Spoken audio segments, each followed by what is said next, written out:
तो hey guys, कैसे हो आप लोग? आई होप बढ़िया होंगे। अगर चैनल पे नहीं हो तो सब्सक्राइब कर देना और वीडियो को दोस्तों के साथ शेयर कर देना। जैसे कि लास्ट पार्ट के एंड में आप लोग देखा था, आंटी टैन जब लिंग अंडन से उस पोशन की ग्लास मांगती है तो लिंग अंडन वो गुस्सा होकर वो ग्लास तोड़ देती है और कहती है कि हमारे लिए मुझे और मेरी फैमिली को बहुत ही शर्मिंदा होना पड़ा, तुम बहुत ही घटिया हो। ये सुनकर मूनन उसे एक जोर से थप्पड़ मारता है। तो इस एपिसोड के शुरुआत में लिंग अंडन थप्पड़ खाने के बाद वहाँ पर चुप हो जाती है और मूनन कहता है कि ये थप्पड़ आंटी टैन की भावनाओं को ठेस पहुंचाने के लिए, तुम सिर्फ वही करते हो जो तुम्हें सही लगती है, तुम सिर्फ तुम्हारा फीलिंग और स्टेटस के बारे में सोचते हो, तुम हमेशा लोग को जांच करते हो उसकी फैशन से, तुम तुम्हारे माँ के अदबी बराबर नहीं हो। उसके बाद मूनन उस ब्रेसलेट को बाहर निकालता है तो उसके बाद वो ब्रेसलेट आंटी टैन को देता है और कहता है कि आंटी टैन प्लीज इस बॉक्स को लीजिए, यहाँ पर 3 मिस्ट्री लीव्स है, ये मैंने खुद रिफाइन करके बनाया है, उस स्पिरिचुअल पोशन से ये 12 गुना अच्छा है। और आंटी प्लीज इस ब्रेसलेट को भी लीजिए, अगर आप मुझे थोड़ा सा भी विश्वास करते हैं तो फिर मुझे आप प्रॉमिस कीजिए कि ये आप हर समय पहन कर रहेंगे, कोई मैटर नहीं करता कि आप कहीं पर भी जाएं। आंटी मैं आपको वादा करता हूँ कि मैं एंट्रेंस एग्जाम में बहुत अच्छा मार्क्स लेकर पास करूंगा और मुझे एक प्रतिष्ठित यूनिवर्सिटी में एडमिशन मिल जाएगा। ये इतना दिन देखभाल करने के लिए आपका बहुत ही शुक्रिया। अगर किसी भी दिन मेरा जरूरत पड़े किसी भी तरह से तो प्लीज सिर्फ मुझे एक बार बुलाना, तो मैं अपनी जान देकर भी वो पूरा करने की कोशिश करूंगा। उसके बाद मूनन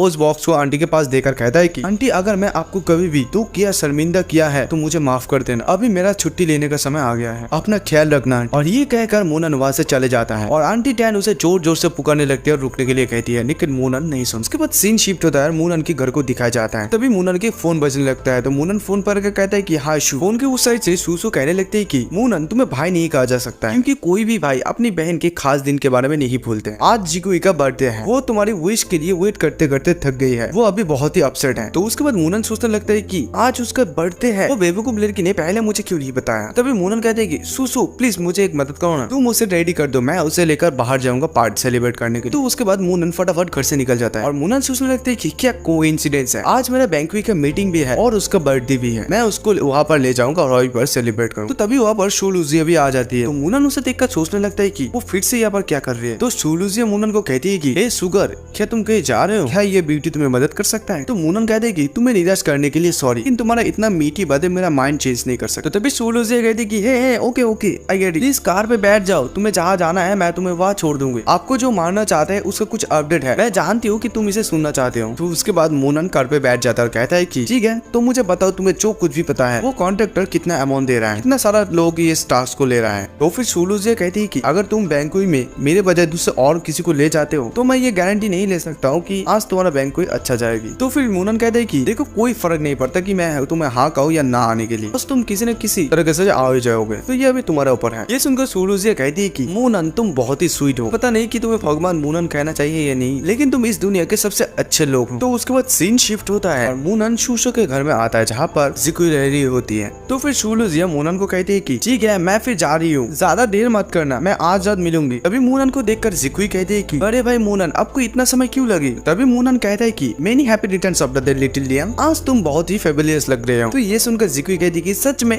थैंक यू। तो उसके बाद मूनन पूछता है कि सुसु कहाँ है। तो फिर जिकुई कहती है कि बड़े बहन सुसु वो लाइब्रेरी गया है सारे सब्जेक्ट रिव्यू करने के लिए, क्योंकि एंट्रेंस एग्जाम के लिए और सिर्फ 2 महीने हैं, क्या मैं आपकी स्टडी को डिस्टर्ब कर रही हूँ। उसके बाद मूनन जिकुई के सर पे हाथ रखकर कहता है कि नो प्रॉब्लम मेरी छोटे बहन, चलो अभी चलते हैं, भाई आज तुम्हारे साथ सारा दिन बिताएगा और तुम्हें शहर की अच्छे अच्छे जगह पर ले जाएंगे और खास तुम्हारे लिए एक सरप्राइज भी प्लान किया, वो इवनिंग में बताऊंगा। ये सुनकर जिकुई बहुत ज्यादा खुश हो जाती है। उसके बाद सीन चेंज होता है और मूनन जिकुई को मेले पर ले जाता है, वहाँ पर उन दोनों को आइसक्रीम खाता हुआ दिखाया जाता है। तो तभी जिकुई मूनन से पूछती है कि ब्रदर मूनन आप मुझे आज इवनिंग पे कहाँ ले जाएंगे। तो मूनन कहते हैं कि लिटिल सिस आज का दिन तुम्हारे लिए बहुत ही स्पेशल है, इसलिए तुम्हारा बड़े भाई तुम्हें आज एक स्पेशल जगह पर ले जाएगा जहाँ पर मैं पर्सनली तुम्हारे लिए लॉन्ग लाइफ नूडल्स बनाऊंगा। तो ये सुनकर जिकुई बहुत ज्यादा खुश हो जाते हैं और कहती है कि long life noodles, thank you so much brother Munan, तुम सबसे अच्छे हो। उसके बाद सीन शिफ्ट होता है और इवनिंग के time out lake hotel dragon को दिखाया जाता है। तो वहाँ पर लिंग अंटन, क्विंचन, झांग और जीजी को दिखाया जाता है। तो झांग कहता है कि जन फैमिली ने पूरा इसे सील कर दिया है कि बिना इनवाइट के कोई यहाँ पर नहीं आ सके, इन लोगों के पास सिर्फ इनवाइट कार्ड है, सिर्फ वही लोग यहाँ पर आ सकते हैं। कुछ रीजन के वजह से 4th एलिमेंट जियांग डू यहाँ पर नहीं आ सका, उसके बदले में हम लोग यहाँ पर आए, भगवान भी चाहते हैं कि हम लोग यहाँ पर आए। हाँ तो तभी शाओ भी कहता है कि थैंकफुली बड़े भाई और यन फैमिली क्या है एक दूसरे को जानते हैं और रिस्पेक्ट करते हैं, तो दैट्स व्हाई उसकी जगह पर हमें लाने दिया, नहीं तो हम लोगों को 3 मिलियन का नेत्र चाहिए था, नहीं तो इस होटल के बारे में तो भूल ही जाओ, तो साउथ लेक में भी आ नहीं सकते हो। और तभी क्विंचन और लिंग यंटन मूनन और जिकुई को देखती है। तो तभी क्विंचन कहती है कि व्हाट्स द मैटर यंटन, oh my gosh what the hell, वो फिर से वो हमें फॉलो क्यों कर रही है सब जगह, वो क्या वो घोस्ट है। तो फिर जीजी मूनन को देखकर कहता है कि उस मेन गेट से सिर्फ अमीर लोग ही जा सकता है, या तो कोई अमीर लोग उसे कमीने को जाने दे रहे हैं, या वो उस सिक्योरिटी गार्ड के पैर में गिर गया या कुछ और किया। तो इधर लिंग यंडन को याद आने लगती है कि मूनन ने उसे कैसे थप्पड़ मारा था। लिंग यंडन गुस्सा होकर मूनन के पास जाने लगती है और कहती है कि वो डफर यहाँ पर क्या कर रही है, तो उसको पता नहीं कि ये कौन सी जगह है और ग्रेट डाउ मास्टर की वॉच में अटेंड होने के लिए क्या क्वालिफिकेशन चाहिए उसे पता नहीं है क्या। तभी मूनन के पास जाकर कहती है कि मूनन वहीं पर रुक जाओ, तुम्हें क्या लगता है कि तुम कौन हो। तो उसके बाद मूनन पलटकर जवाब देता है कि तुम यहाँ पर क्या कर रहे हो। ये सुनकर लिंग यंडन कहते हैं कि क्या तुम्हें कोई भी आइडिया है ये कि कौन सी जगह है, तुम यहाँ पर क्या कर रही हो। तो फिर मूनन भी जवाब देता है कि क्या इसमें तुम्हारा कोई लेना देना है। तो फिर लिंग यंडन कहते हैं कि ये वो जगह नहीं है जहाँ पर तुम जैसे गरीब लोग और डफर लोग आ सकते हो, पहले कि तुम खुद को शर्मिंदा करो, अपने आप पर एहसान करो और यहाँ से बाहर निकल जाओ। तो मूनन भी जवाब देता है कि अगर यहाँ पर आने के लिए मैं क्वालिफाइड नहीं हूँ तो दुनिया में कोई भी क्वालिफाइड नहीं है। उसके बाद क्वीन शन कहती है कि तुम बहुत ही सेमलेस पर्सन हो, उसके अलावा तुम इस छोटे बच्चों को भी छल करके तुम्हारे साथ यहाँ पर लाया हो, तुम सबसे बुरे लोगों में से एक हो। तो जीजी भी कहता है कि शट अप मूर्ख, मुझे पता है कि तुम यहाँ पर क्यों हो, तुम सिर्फ वो स्पिरिचुअल पोशन को एक घूंट पीना चाहते हो क्योंकि यहाँ पर वो फ्री में दिया जाएगा सभी को। उसके बाद मूनन जिकुई के हाथ पकड़ती है और कहता है कि इन लोगों का बात छोड़ो, चलो लेट्स गो। तो उसके बाद मूनन गुस्सा होकर वहां से चले जाने लगता है। लिंग यंडन कहती है कि ए रुक जाओ। मूनन का ऐसा बिहेवियर देखकर चांग शाओ सोचने लगता है कि मूनन सिर्फ लिंग यंडन का अपमान नहीं किया बल्कि ऐसा बिहेवियर किया कि वो इस जगह का ओनर। आज मैं अपनी बड़े भाई के साथ मिलकर तुम्हें असली अपमान और दर्द का मजा समझाऊंगा। मेरे भाई जो कि इस जियांगन प्रोविंस के सेकंड एलाइट है, मैं आज तुम्हें ऐसी मौत दूंगा ये हिस्ट्री में पहली बार होगा। तो उसके बाद लिंग यंडन कहती है कि यहाँ पर जितने भी सारे लोग हैं सभी लोग अमीर हैं और सभी लोगों को जाना पहचाना है। तो उसका चेहरा देखने के लिए इंतजार और नहीं कर पा रहा हूँ जब गार्ड उसे लात मारेगा। तो ये सुनकर क्वीन शन भी कहती है कि मैं सिर्फ यही देखने के लिए इंतजार कर रही हूँ जब उस गार्ड उनसे इन्विटेशन कार्ड मांगेगा तो वो क्या दिखाएगा। तो उसके बाद मूनन अपने पॉकेट से वो कार्ड निकालता है और निकल कर उस गार्ड को दिखाता है। गार्ड कहता है कि वेलकम सर। तभी वो जगह देखकर जिकुई कहती है कि ये जगह बहुत ही खूबसूरत है ब्रदर मूनन, मेरे लिए आपको वो इन्विटेशन कार्ड पाने के लिए बहुत ही मेहनत करना पड़ा है ना। तो मूनन कहते हैं कि अरे नहीं पगली, चलो अभी वो सब चिंता करना छोड़ दो, अभी सिर्फ ये पार्टी एंजॉय करो ओके, और तुम्हारा बड़े भाई तुम्हारे साथ है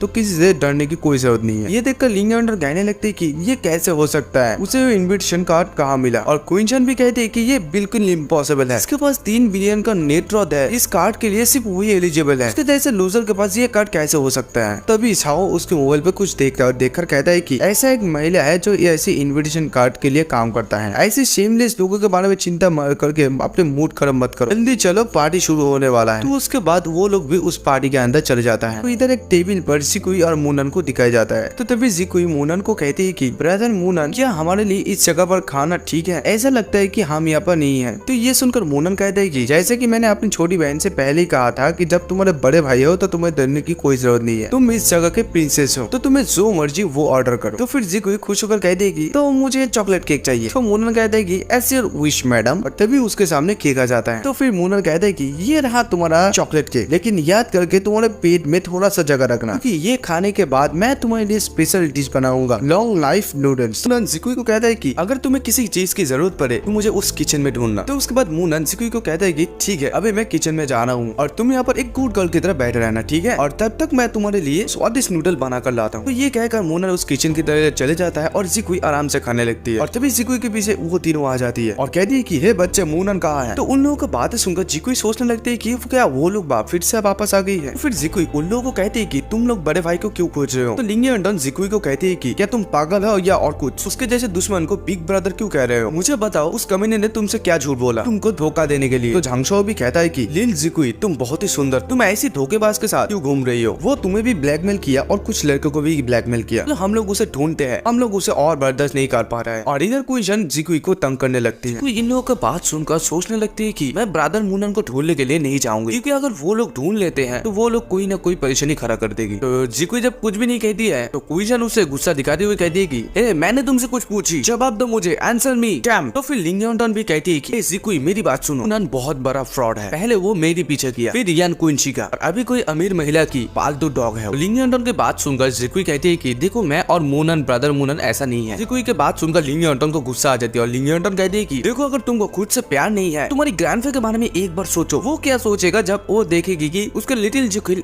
एक महीने के साथ घूम रहे हैं। ये बात सुनकर जिकुई बहुत ज्यादा गुस्सा हो जाती है और कहती है कि तुम्हारा हिम्मत कैसे हुई, तुम मेरे दादाजी को जानते तक भी नहीं, सिर्फ मेरे बड़े भाई ने मुझे सपोर्ट किया, दादाजी के जाने के बाद वही मुझे देखभाल कर रही है, तभी लिंग यॉन्टन कहती है कि देखो मैं ये तुम्हारे लिए कह रही हूँ, तुमको उसके साथ रहना है तो कोई बात नहीं, लेकिन उसके साथ रहकर तुम जीवन में कुछ भी हासिल नहीं कर पाओगे। तो लिंग यॉन्टन की बात सुनकर जिकुई कहती है कि देखो मैं किसके साथ रहती हूँ घूमती हूँ ये मेरे ऊपर डिपेंड है, ये मेरी फैसला है, मुझे पता है कि वो किस तरह के लोग हैं और मुझे उस पर विश्वास है। तो तभी जीजी भी कहता है कि उस कमीना ने इस लड़की को भी अच्छी तरह से धोखा दिया। तो तभी एक आदमी कहता है कि हे देखो जियांगडो के 4 यंग एलाइट्स आ गया है। तो फिर इन लोगों को देखकर और आदमी कहता है कि यहाँ पर तो सिर्फ 3 ही लोग हैं, 4th वन कहाँ है? ये कितना आकर्षक और दुर्लभ दृश्य है। यांग चीनी, झांग टिंटियन, लियो डोंग। हालांकि 8 टाइकून अभी भी उसकी मिलिट्री बेस पर ही है। इस इन बिजनेस टाइकून को देखने यानी कि यह ग्लीपियर को देखने जैसा है। तभी झांग का ब्रदर कहते हैं कि एक्सक्यूज मी गाइस प्लीज मुझे जाने दीजिए। तो उसके बाद झांग का ब्रदर झांग के पास जाता है। तभी उसे देखकर झांग शाओ कहता है कि हे बिग ब्रदर तुम फाइनली यहाँ पर आ गए हो। तो फिर झांग का ब्रदर कहता है कि वो बास्टर्ड मूनन कहाँ है, वो यहाँ पर कैसे एंट्री लिया। तभी वहाँ पर लिंग यॉन्टन भी आकर कहती है कि आपको देखकर बहुत ही खुशी हुई ब्रदर, वो बास्टर्ड मूनन यहाँ पर अकेला नहीं आया है, उसके साथ एक लड़की भी है। तो फिर झांग का ब्रदर गुस्सा दिखाता हुआ कहता है कि तब मैं उसको लिंग की वजह से छोड़ दिया था, लेकिन उसकी हिम्मत कैसे हुआ यहाँ पर आने की, दैट पुअर बास्टर्ड की हिम्मत कैसे हुई इस भोज में आने के लिए। तो उसके बाद झांग का ब्रदर जिकुई के पास जाकर पूछता है कि वो बास्टर्ड मूनन कहाँ है। जिकुई भी कहती है कि मुझे पता नहीं, और जिकुई के कपड़े को पकड़ कर कहते हैं कि मुझे बताओ कि वो कहाँ है, मेरा इम्तिहान का परीक्षा मत लो। और वो जिकुई के कपड़े को फाड़ देता है और ये देखता हुआ जिकुई शर्म के मारे दिखा देती है कि मूनन कहाँ है। तो तभी झांग भी कहता है कि वो जरूर किचन में हो। झांग के ब्रदर उसे लाने के लिए जा रहे होते हैं, तभी उसे लिंग यॉन्टन रोक देती है और कहती है कि मैं वहाँ पर जाकर उसे खींच कर लाती हूँ। उसके बाद लिंग यॉन्टन उस किचन में चले जाती है और इधर मूनन वो स्वादिष्ट नूडल्स बना रहा होता है। तो तभी लिंग यॉन्टन गेट खोलकर कहती है कि मूनन डैम तुम यहाँ पर हो, लेकिन इधर मूनन को पता है नहीं कि बाहर क्या हुआ है। तो मूनन लिंग यॉन्टन से पूछता है कि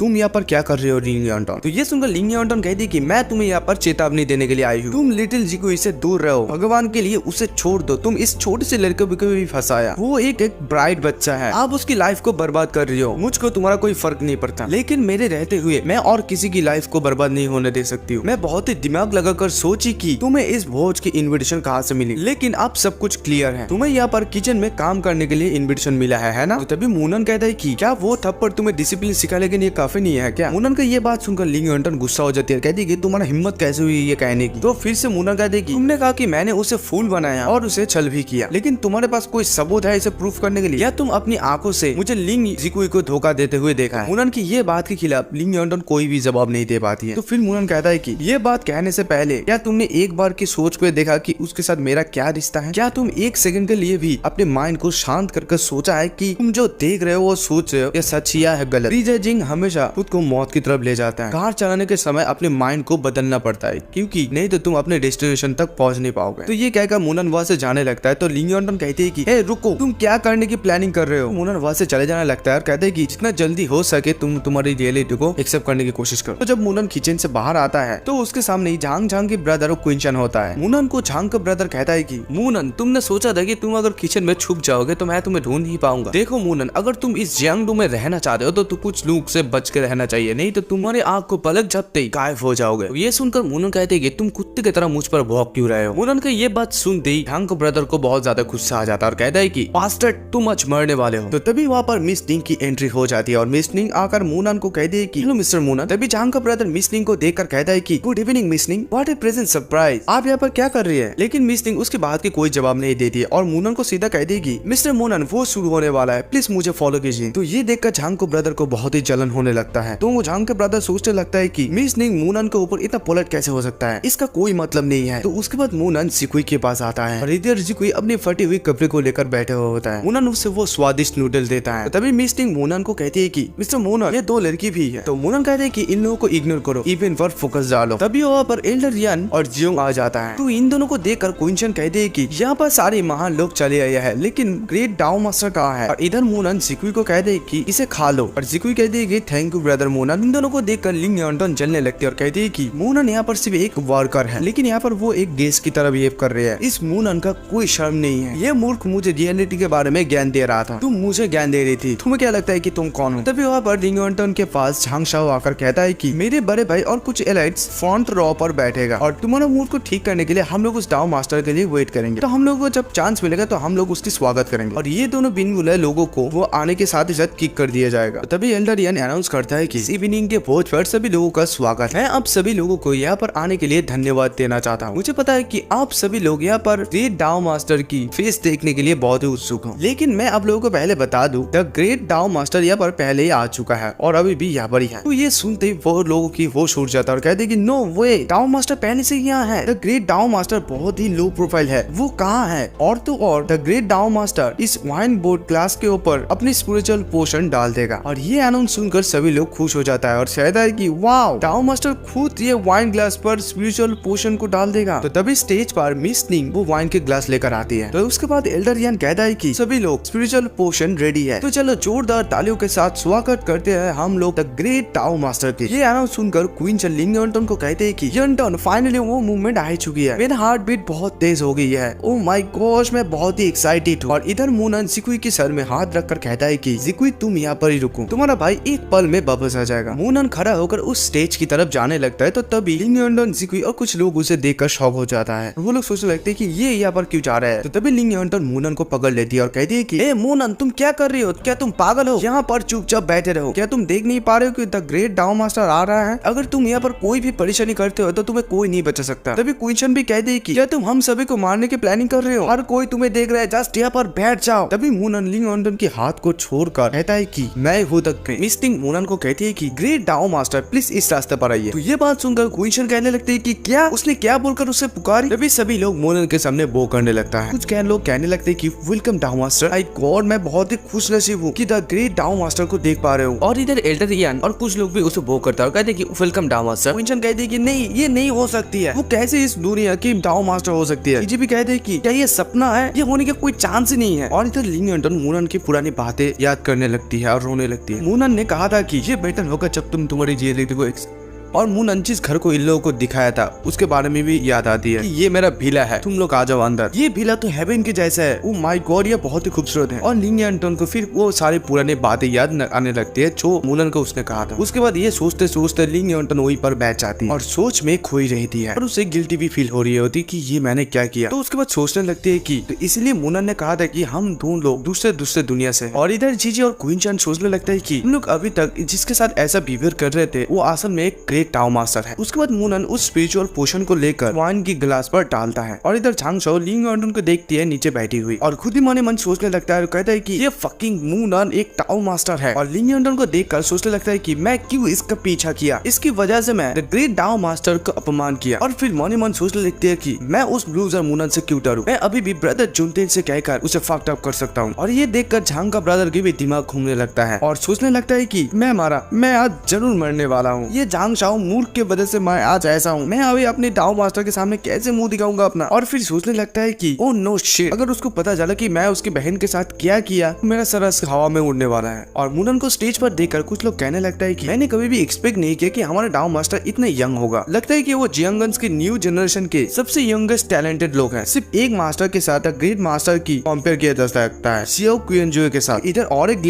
लड़की से कहती है कि देखो डियर, अगर तुम ऐसे यहाँ पर खड़े रहोगे तो मास्टर मूनन तुम्हें देख नहीं पाएगी, तो जल्दी करो और सामने जगह खड़ा हो जाओ। उसके बाद वहाँ से मूनन एक ग्लास लेता है और कहता है कि यहाँ पर आने के लिए शुक्रिया, आज मेरे छोटे सिस्टर लिन जिकुई का बर्थडे, मैं उसको आशीर्वाद देना चाहता हूँ इस स्पिरिचुअल ग्लास की पोशन को पिलाकर, ताकि वो सारे जीवन भर ठीक रहे। तो लिटिल सिस्टर का नाम सुनकर ही कुछ लोग सोचने लगता है कि ग्रेट डाउ मास्टर के एक छोटा बहन भी है, तो वो कहाँ है। तो उसके बाद मिस निंग वहाँ से एक ग्लास उठाकर जिकुई के पास जाती है और जाकर कहती है कि हैप्पी बर्थडे मिस लुवन, प्लीज इस ड्रिंक का फास्ट कप पीजिए और इस इवनिंग को ब्लेस कीजिए। तो उसके बाद जिकुई वो ग्लास लेकर कहती है कि थैंक यू बड़े बहन। और कुछ लोग जिकुई को देखकर कहने लगते हैं कि मिस लियांग बहुत ही क्यूट एंड प्रीटी है, उन जैसी लड़की की एज में वो सबसे खूबसूरत है। अगर वो एक बार बड़ी हो जाती है तो इस जियांगन प्रोविंस के सबसे खूबसूरत महिला बनेगी। ऐसा लगता है कि मिस यान के कॉम्पिटिटर हो गए हैं। तो उसके बाद मूनन ग्लास को उठाकर कहते हैं कि dear sister, many happy returns of the day. तो जिकुई कहती है कि थैंक यू सो मच, मुझे पता नहीं कि मैं तुम सभी लोगों को कैसे थैंक यू कहूँ। तो उसके बाद उसके पास एक लड़का महंगा गिफ्ट लेकर आता है और कहता है कि a very happy returns of the day to you, सबसे खूबसूरत लड़की मिस लियांग, मैं हूँ यान चीनी, प्लीज इस गिफ्ट को एक्सेप्ट कीजिए, अगर आप इसे लेते हैं तो मैं बहुत ही आपका आभारी रहूंगा। तो जिकुई उस गिफ्ट को देखकर शॉक हो जाती है और मूनन की तरफ देखती है। तो मूनन कहता है कि ठीक है तुम ये सब ले सकते हो। और यान चीनी को देखकर दो लोग कहने लगता है कि यान चीनी बहुत ही चालाक लोग हैं, वो इसलिए पहले गया और डाउ मास्टर की सिस्टर को गिफ्ट दिया ताकि वो डाउ मास्टर को इम्प्रेस कर सकता है। ये बहुत ही चतुर आदमी है। हाँ भाई तुमने सही कहा, मास्टर किसी के साथ मिल रहा तो दूर के बाद वो किसी के तौबा भी एक्सेप्ट नहीं करता। वो ये मौका इसलिए नहीं कबाया ताकि डाउ मास्टर के आंखों के सामने वो बहुत ही अच्छा बन जाए। तभी और एक लड़की भी जिकुई के पास आती है तोहफा लेकर और कहती है कि many many happy returns of the day miss Liang, ये छोटा सा गिफ्ट तुम्हारे लिए है, प्लीज इसे स्वीकार कीजिए। तुम्हारे नेक्स्ट बर्थडे में मैं तुम्हारे लिए जरूर एक अच्छा तोहफा लाऊंगी। तो तभी एक आदमी उस लड़की से कहता है कि डायरेक्टर जियांग, आपको इतना सिंसियरिटी दिखाना अच्छा नहीं लगता। फिर से दो लड़का आता है, आकर उसे महंगी गिफ्ट देने लगता है। कहता है कि miss Liang, wish you a very happy birthday, please इस इंपीरियल जेट पेंडल को स्वीकार कीजिए, मैं इसे पिछले नीलामी में खरीदा था। और एक लड़का उसे स्पोर्ट्स कार की चाबी देता और कहता है कि मिस लियांग,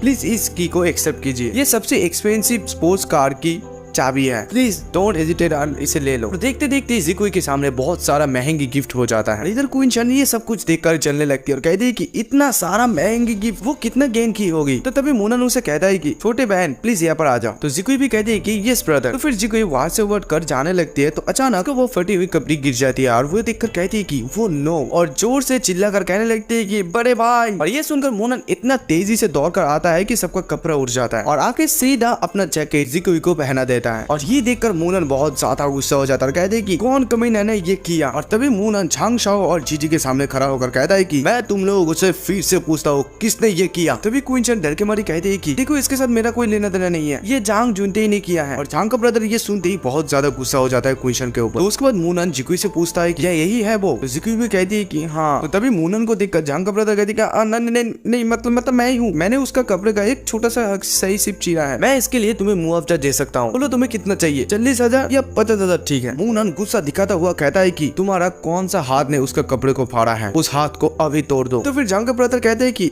अब तुम लाइन क्रॉसिंग कर रहे हो, चलो 1 मिलियन के बारे में तुम्हारा क्या ख्याल। तो छोटा सा एक कपड़े के टुकड़े के लिए 1 मिलियन काफी है। लेकिन मूनन उसके बात को फिर भी नहीं सुनता है। तो मूनन उसके सामने बांटने लगता है। तो झांग का ब्रदर कहता है कि ये कैसा पार्टी है, इस पार्टी में मैं और नहीं रहना चाहता हूँ, मैं ऐसे जा रहा हूँ। झांग का ब्रदर वहां से भागने लगता है और फिर मूनन स्पिरिचुअल पूजा से एक डिवाइन थ्रोन बनाकर और कहता है कि तुम मेरे परमिशन के बिना यहाँ से कैसे जा सकते हो। और उस डिवाइन थ्रोन को उसकी तरफ फेंक कर मारता है और वो थ्रोन सीधा जाके उसके पैर पे लगता है। ठीक झांग का ब्रदर वहीं पर गिर जाता है और कहता है कि बेवकूफ, मैं एक जियांगडू के 4th एलाइट हूँ, तुम्हारा हिम्मत कैसे हुआ मेरे पाव को अपोंग करने की। अपना दिन गिनना शुरू कर दो, भले ही मेरी पूरी दौलत इस्तेमाल करना चाहिए और भले मैं अपनी पूरी करियर बर्बाद कर दिया हूँ, मैं एबीएस की सबसे पावरफुल एसिस्टेंट्स को हायर कर दूंगा और तुम्हें मार डालूंगा। मेरे शब्दों को याद रखना, अपनी लो लाइफ टॉक को भोंकना बंद करो। तभी मूनन उसके मुंह पे एक जोर से लात मारता है और सीधा वो नीचे गिर जाता है। फिर मूनन कहता है कि अगर तुम खुद को इतना दिवालिया करना चाहते हो तो फिर तुम्हारा हाथ दो मुझे। और फिर मूनन सभी को सुनाकर कहता है कि आज जियांगडू में झांग फैमिली का लास्ट दिन होगा। उसके बाद चीनी झांग के पास आता है, आकर कहता है कि मैं बिलीव नहीं कर पा रहा हूँ कि झांग इतना नीच, मैं अपनी ग्रेट डाउ मास्टर का पक्ष वापस ले रहा हूँ। और 2 लड़के वहाँ पर आता है, आकर कहता है कि अभी से जियांगजे ग्रुप तुम्हें माल सप्लाई नहीं करेगा, अगर वो लोग इसके लिए मेरे ऊपर केस ठोक दे तो भी मैं राजी हूँ, मैं फिर भी तुम्हारे साथ कॉन्ट्रैक्ट नहीं रखूंगा। तो फिर और एक लड़का कहते हैं कि मिस्टर जुनते, मैं भी अपना मन बदल लिया है, मैं उस जमीन को और नहीं खरीद दूंगा जहाँ पर झांग फैक्ट्री बना रहा है। मैं आपको 32 घंटे का समय देता हूँ, इस समय के अंदर आप आपकी मेटल्स वापस ले जाइए। फिर वहाँ पर एल्डर यान आकर कहता है कि झांग फैमिली को उसकी दवा का खर्च मिल गया है, आज से झांग फैमिली को इस जियांगडू से बाहर निकाल दिया जाता है, वो लोग फिर से कहीं भी यहाँ पर पैर नहीं। राव मास्टर का फैसला ही सही है और हम यान फैमिली भी उसकी सवाल पर कोई जवाब नहीं करता है। और तभी झांग का ब्रदर अपनी जेब से गन निकालता है और निकल कर कहता है कि मूनन कुत्ते के बच्चे अब तुम मर। तो उसके बाद मूनन कहते हैं कि तुम मौत को तवज्जो दे रहा हो। फिर मूनन एक एनर्जी को क्रिएट करके उसके तरफ फेंक कर मारता है और वो सीधा जाके दरवाजे पर टक्कर करके वहीं पर ठेर हो जाता है। और इधर झांग शाओ भी थर थर कांपने लगता है। मूनन जब उसके पास आने लगता है तो कहता है कि मैं तुम्हें वार्निंग दे रहा हूँ, मेरे पास मत आना। तो मूनन उसे देख कर हंस कर कहने लगता है कि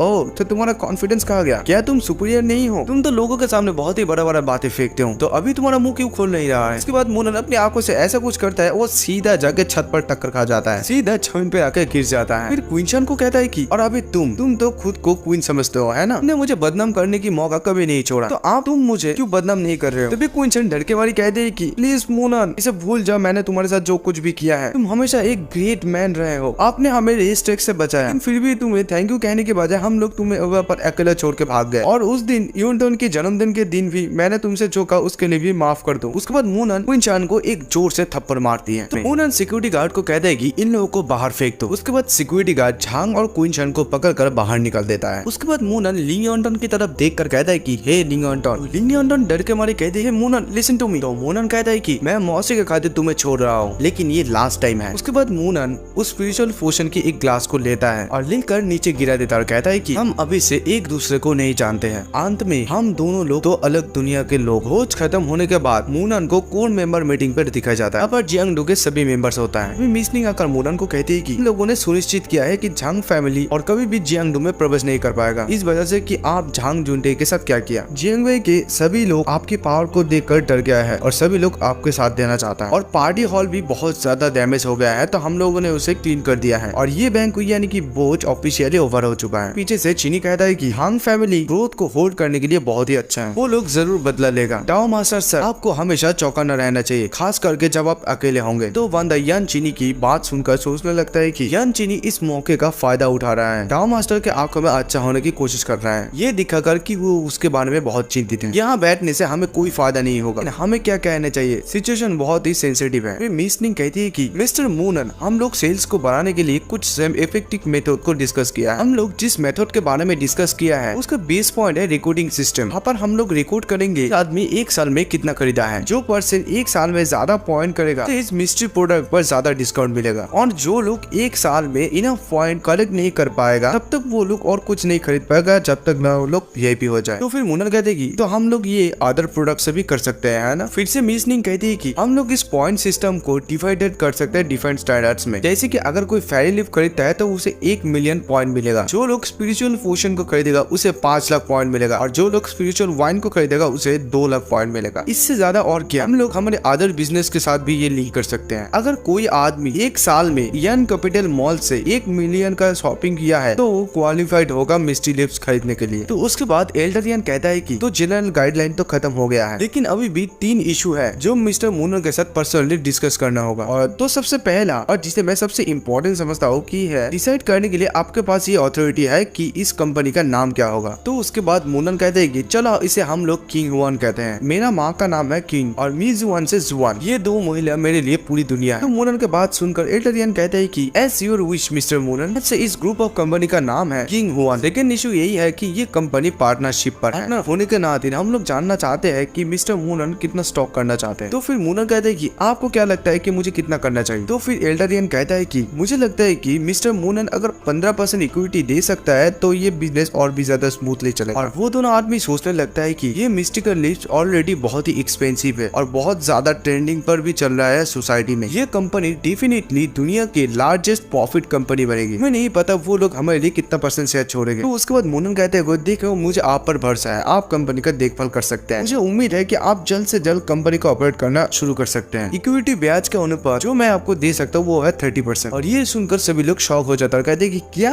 30%? मिस्टर मूनन क्या आप श्योर है? ये 10 बिलियन से भी ज्यादा है। तो तभी और एक आदमी कहते हैं कि 30% शेयर की अमाउंट में ये नंबर बहुत ही सिग्निफिकेंट है। सर रियली आप श्योर है इसके बारे में? तो तभी यानचीनी कहता है कि तुम इसे चाहते हो या नहीं? तुम्हें क्या लगता है कि डाओ मास्टर यहाँ पर मजाक कर रहा है? डाओ मास्टर की बात के ऊपर तुम कैसे शक कर सकते हो? तो फिर मूनन कहते हैं कि मैं 102% श्योर। तो उसके बाद एल्डर यान कहता है मिस्टर मूनन, और लास्ट इशू यही है कि जैसे कि ये कंपनी शुरू हो चुकी है तो हमें इस मिस्टिकल लीफ प्रोडक्ट को देखभाल करने के लिए किसी को अपॉइंट करना चाहिए। और ये सुनकर यानचीनी खड़ा हो जाता है और कहता है कि डाओ या आई मीन मिस्टर मूनन, मुझे इसे संभालने दीजिए। मैं आपको वादा करता हूँ कि आपको कोई कंप्लेंट करने की चांस नहीं दूंगा। वो दोनों आदमी यानचीनी को देखकर सोचने लगता है कि ये आदमी थोड़ा ज्यादा जल्दी में है। इस मिस्टिकल लीव्स की प्रोडक्शन बहुत ही सेंसिटिव मैटर है, वो अपने आप को क्या समझता है। तो फिर मूनन कहता है कि मिस्ट्री लीव्स का देखभाल करना मैं किसी को खुद अपॉइंट करूंगा, कंपनी सिर्फ ट्रांसपोर्टेशन को संभालेगा। तो मूनन की ये बात सुनकर यानचीनी थोड़ा उदास होकर कहता है कि आई अंडरस्टैंड। और उसके बाद मूनन कहते हैं कि हमारा नेक्स्ट गोल यही है कि हमारे कंपनी को यानजिंग तक एक्सपेंड करना पड़ेगा और वही पर हमारा बेंच को एस्टेब्लिश करना पड़ेगा। इसे 1 साल के अंदर अंदर हो जाना चाहिए। तो ये सुनकर एल्डर यान कहता है कि सभी लोगों ने इसे ध्यान से सुना ना, तो जाओ और डाओ मास्टर की ऑर्डर्स को मानने के लिए अपना पेज दे दो। मीटिंग के बाद मूनन जिकुई के पास आता है। जिकुई वो सारी गिफ्ट देखने में बिजी होती है। तभी जिकुई मूनन को देखकर कहती है कि हे ब्रदर, आप वापस आ गए हैं। ब्रदर, ये सारे गिफ्ट बहुत ही एक्सपेंसिव है, मैं इन्हें नहीं ले सकती हूँ। फिर मूनन को टेबल पर एक लॉकेट दिखता है। लॉकेट को हाथ में लेकर कहता है कि जिकुई, तुम्हें ये नेकलेस कौन दिया? तो जिकुई कहती है कि ठीक है, मुझे चेक करने दो। पहले चेक कर कहती है कि ये गिफ्ट ब्रदर यानचीनी ने मुझे दिया है। तो यानचीनी के नाम सुनकर मूनन सोचने लगता है कि ओ अच्छा, यानचीनी जो कि जियांगडू के 4 एलाइट में से एक है। तो मूनन जिकुई से पूछते है कि जिकुई, क्या मैं इसे रख सकता हूँ? तो जिकुई कहती है कि ऑफ कोर्स ब्रदर, मूनन आपको जो मर्जी वही ले सकते हैं। और फिर जिकुई की सर पे हाथ रखकर कहता है तुम्हें जल्दी मेरे फिल्म में जाना चाहिए और तुम्हारे बड़े भाई के साथ रहना चाहिए, तो मैं तुम्हारा और अच्छी तरीके से देखभाल कर सकता हूँ। तो जिकुई मूनन को कुछ भी नहीं कह सकती है। तो और वितर मोने मन सोचने लगती है कि बड़े भाई के साथ रहने होगी। तो तभी जिकुई कहती है कि नहीं, मैं सिस्टर शिसु के साथ ही ठीक हूँ। तो ये सुनकर मूनन कहती है कि ओह जिकुई, मेरी बात सुनो, मैंने तुम्हें प्रॉमिस किया था कि मैं तुम्हारा देखभाल करूंगा, तो तुम्हें हर बनाने की कोई जरूरत नहीं है। तो सीन शिफ्ट होता है और जहाँ पर मीटिंग हो रहा होता है तो उस जगह को दिखाया जाता है। मिस निंग यान से कहती है कि सर यन, हम लोगों में से सिर्फ आप ही हैं जो मूनन को बेहतर जानते हैं। क्या आप जानते हैं कि वो यांजिंग मार्केट को क्यों टारगेट कर रहा है? तो तभी जियोंग कहता है कि हमारा पावर और इन्फ्लुएंसर सभी जियांगन प्रोविंस में, लेकिन यांजिंग मार्केट पे हमारा ब्रांच को सीडिंग करना इतना इजी टास्क नहीं है। तो तभी यांजिंग कहता है कि क्या उसने हमें ये काम फुसफुसा कर दिया? यांजिंग क्राउचिंग टाइगर और हिडन ड्रैगन का मातृभूमि, अगर वो यांजिन में अपना इन्फ्लुएंस एक्सपेंड करना चाहते हैं वो भी 1 साल के अंदर, मुझे लगता है कि उसने इस बार गलत गणना की है। ये सुनकर एल्डर यन और जियोंग गुस्सा हो जाता है और कहता है कि तुम क्या जानते हो यान चीनी, अपनी जबान को संभालो, क्या तुम भूल गए कि जहांग के साथ क्या हुआ? तभी यान चीनी उन लोगों को गुस्सा देकर कहते हैं कि काम डाउन, मैं सिर्फ जोक कर रहा था, बट इसके बारे में सोचो, इन द एंड वो एक यंग हाई स्कूलर स्टूडेंट है, किसे पता अगर वो ये सब आवेग में कह दिया है तो। और फिर जियोंग कहता है कि बाय द वे, मेरे ब्रदर को मौत को लेकर मैं थोड़ा इन्वेस्टिगेट किया है, मैंने अपना पहचान छुपाया और जियांग में थोड़ा छानबीन किया। तो तभी मिसलिंग भी कहती है कि ऐसा भी हो सकती है कि यांजिंग में टाओ मास्टर के कुछ दुश्मन भी हो सकते हैं। उसके बाद एल्डर यन कहता है कि अगर वो जियांगजिन में स्ट्रॉन्ग होल्ड अपना बनाना चाहते हैं so I think it most probably mean. और इधर मिसलिंग सोचने लगती है कि यांजिन शहर में 4 बड़े फैमिली की बहुत ही स्ट्रॉन्ग होल्ड, एक है ये इतांग, चाओ एंड मू। सीन चेंज होता है और मूनन को स्कूल पर दिखाया जाता है। मूनन हाथ में ब्रेसलेट लेकर सोचने लगता है कि मेरे पिछले जीवन में जुआनिन का एग्जाम एंट्रेंस से पहले आधा महीने पहले एक बहुत ही बड़ा खतरनाक एक्सीडेंट हुआ था और ये एक्सीडेंट ने उसका पूरा लाइफ बर्बाद कर दिया था, लेकिन अभी मेरे रहते हुए मैं और अभी ये नहीं होने दे सकता। जुआनिन, मैं तुम्हें जल्दी ढूंढ लूंगा। जैसे सिस्टर सुसु आकर कह देगी हे मूनन। सुसु मूनन से पूछती है कि तुमने जिकुई से क्या कहा? वो कह रही है कि वो बाहर जाएगी। तो मूनन कहते कि हाँ तुमने सही सुना है और तुमको चिंता करने की कोई जरूरत नहीं है, मैं पहले से ही उसके लिए सारा इंतजाम करके रखा हूँ। तो उसके बाद सिस्टर सुसु कह देगी पहले मैं आपकी अरेंजमेंट को चेक करूंगी, अगर मुझे लगा कि आप मुझे उसका देखभाल कर सकते हैं तो मैं फिर आपको परमिशन दूंगी। उसके बाद मूनन सुसु की तरफ देखकर सोचने लगता है कि ये सुसु बहुत ही काइंड हार्टेड गर्ल है, वो मेरे लिए लियांग जिकुई की देखभाल कर रही है, लेकिन रिटर्न में मैं उसे कुछ भी नहीं दे पाई। सु मूनन की तरफ देखकर कहती है कि अचानक क्या हुआ तुम्हें, तुम ऐसे मुझे क्यों घूर रही हो? तो तभी मूनन सुसु से पूछता है कि सुसु, मुझे अभी अभी याद आया कि तुम तुम्हारी पापा की नौकरी खोने के बाद कर रहे थे। तो फिर सुसु कहती कि